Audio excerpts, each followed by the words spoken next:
an interesting winter storm experience. So our neighborhood's power went out for a while, and we have a neighborhood group chat. And on that chat is Jaime Miller. He lives just up the cul-de-sac a ways, and Jaime Miller is about 55, bald guy, very successful, super nice guy, and he has a generator system that plugs right into his box. So like he and his family didn't like lose, they lost power from the city, but everything was working. So they invite everybody that wants to come and hang out at their house for a while until the power comes back on.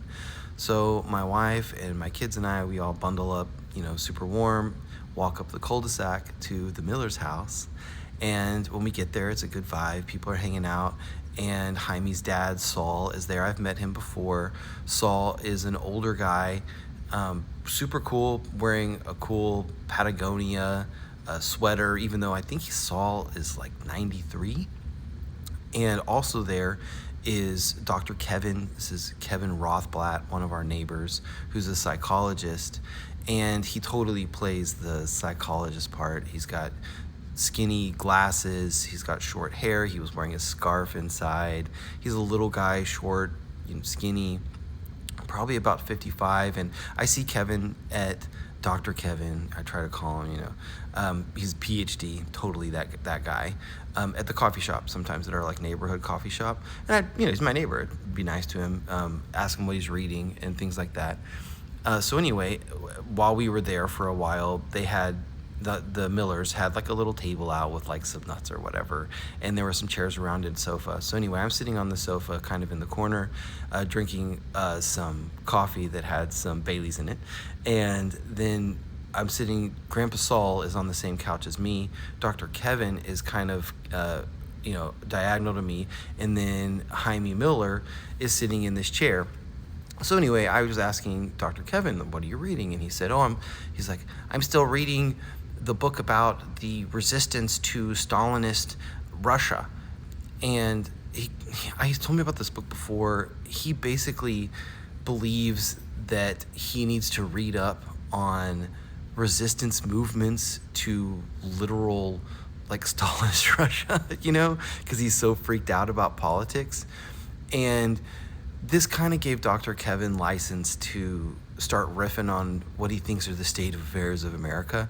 And I think he did that also because he knows that Jaime Miller is kind of an NPR type guy. I think he's a little more centered than Dr. Kevin, but Jaime Miller, I think, would be considered a friendly politically by Dr. Kevin.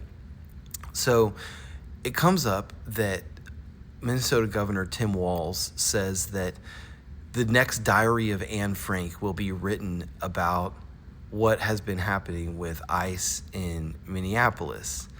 And when Dr. Kevin said that, Grandpa Saul kind of took issue, and he was like, Grandpa Saul was like, he's like, if you think Eduardo is going to be writing in his diary in the attic before he gets deported to El Salvador, you're crazy.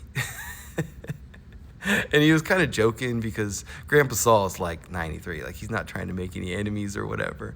But I do think that he felt the need to speak up.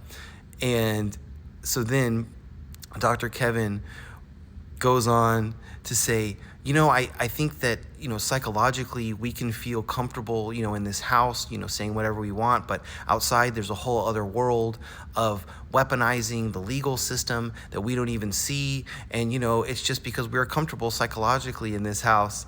And then Grandpa Saul is like, well, yeah, we're comfortable in this house because we can say whatever we want. And if a police came to the door, we could get an attorney. But you're making comparisons to Germany, and if they came to your door in Germany, you're not getting an attorney, you're getting into a cattle car.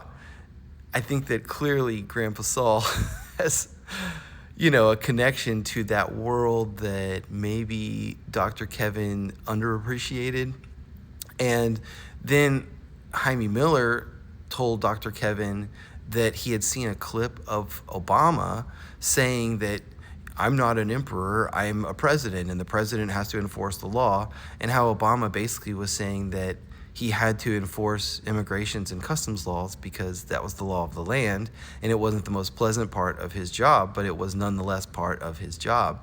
And so Dr. Kevin kind of sat back in his seat, and he kind of starts looking down, and he's so into it that I could tell that he's not thinking about changing his mind at all or like reflecting on the conversation. But he, I think, was surprised that he wasn't met with complete support by Jaime or Grandpa Saul. And it just made me think how extreme a statement like what Governor Tim Walz said, comparing the enforcement of laws against non-citizens of a country is to Anne Frank. And, the conversation left me thinking about it and thinking how, frankly, disrespectful and I would say almost immoral it is to compare those two things. And furthermore, what is happening psychologically with, ironically, the psychologist, Dr. Kevin, who is clearly somebody who has gone through a lot of education and can maintain a comparison to Joseph Stalin's Russia with the enforcement of laws by a democratically elected president. So anyway, I thought that it was an apt conversation to share with you.